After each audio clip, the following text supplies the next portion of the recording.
Well, Graham Stringer is the Labour MP for Blakely and Middleton South and joins me now.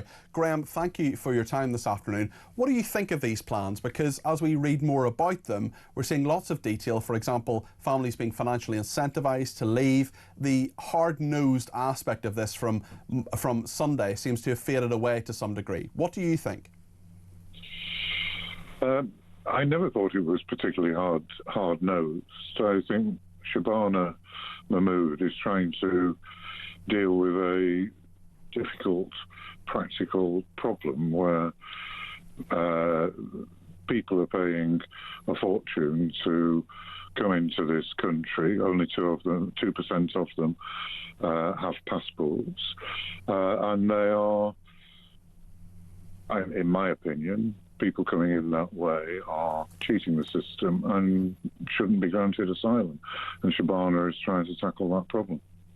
Do you think this will be effective? Because there are many aspects of it that perhaps are more hard-nosed than that in some people's minds. Taking jewellery off people who arrive here illegally, for example, the fact that it would take 20 years to perhaps get citizenship, that seems to me to be quite a tough thing. Others say it's not tough enough, and Nigel Farage says she's acting out of fear. What do you think, Graham? I think that for people who are genuine asylum seekers, the most important thing to them is security. It's not whether they stay here forever. Many of them will want to return if their countries that they're fleeing from become stable, or the prosecution of innocent people stops, which are the two major reasons people can claim for that. But I think we are dealing with a situation where people are paying thousands of pounds to international criminal syndicates to come to this country, and we should be quite tough about it. One of the weaknesses in what Shabana is proposing is that I think the European Court will interpret whatever she tries to do, they will try and overturn it. And I think the only real way of stopping a foreign court interfering with what we want to do as a parliament and a government is to withdraw from the European Convention on Human Rights. Why do you think the Home Secretary and Prime Minister are so reluctant to do that? I think we have an Attorney General who has earned his living before he was Attorney General by representing people whose interests were not this country's interests. He had no parliamentary experience prior to that. He believes that international courts are more important than democracy, and I can only believe that his input into this situation has meant that the Home Secretary has been stopped from moving towards that policy. I think while we have this Attorney General, we will not reach a satisfactory conclusion. I mean, that is a strong criticism of Lord Hermer, that he thinks international courts are more important than democracy. It's not a criticism, he's actually said it. OK. What would your message be to the MPs in your party who are planning to stand in the way of these reforms, Graham? I think some of their comments that they've made, scraping the bottom of the barrel is one that comes to mind, are extreme. Do they actually think that people who are coming here without passports, and they must have had passports because, well, many of them must have had passports because they've travelled through many countries, including France, where they would have to have shown a passport or some equivalent ID document. So they're making a choice to come here from a country that is not unsafe. They're doing it by illegal means. It's not legal to make contracts with criminals. They're destroying their documents, and I think that is a problem. It's a problem that there is a large cost to these people when they get here, but it is also a problem that they're undermining the system that is there for people who really are refugees.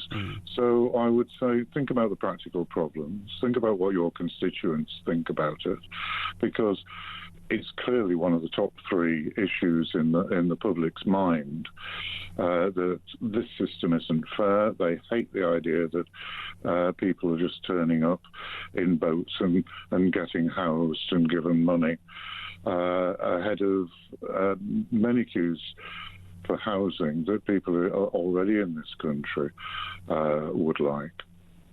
And I wonder if you think there are those 20-odd plus, actually, MPs, some members of the House of Lords as well, in your party who are calling this inhumane, scraping the bottom of the barrel, as you say, saying that these things are not the way they should be and that these policies are inhuman in some people's estimation.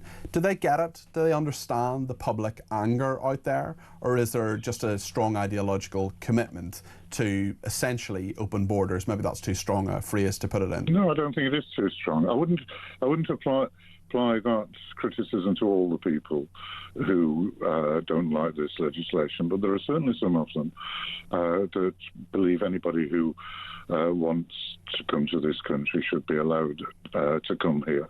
The fact is, people arriving without passports and ID, it's impossible to check on them. And as we have seen, some of them have a criminal record. Some of them have got involved in criminal activities when they've got here. Open policies is a bad policy, and it is a fundamental responsibility of government to protect people in this country and to protect our borders. We're not doing that when it comes to these small boats.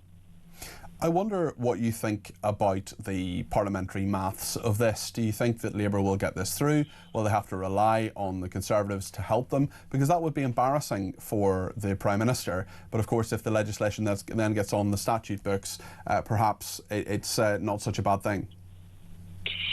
I think the legislation will get on the statute books.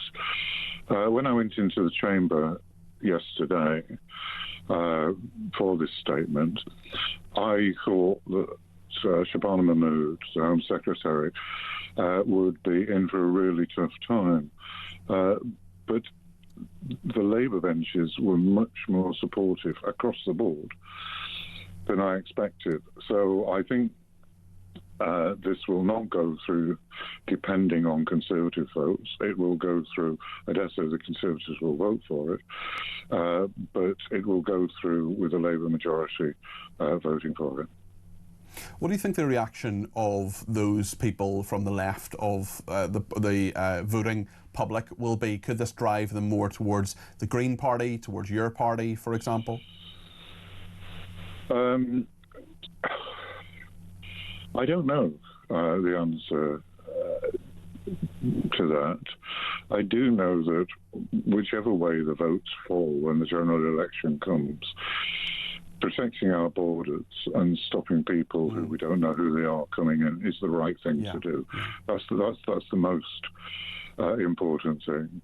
But I wouldn't like to stand for an election saying that I have done nothing at all to try and stop these people coming in.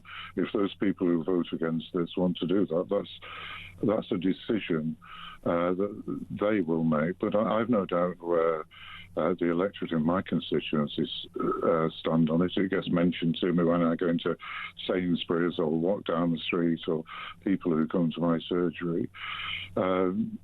Even when it's not about this, they often mention it in passing. Yeah.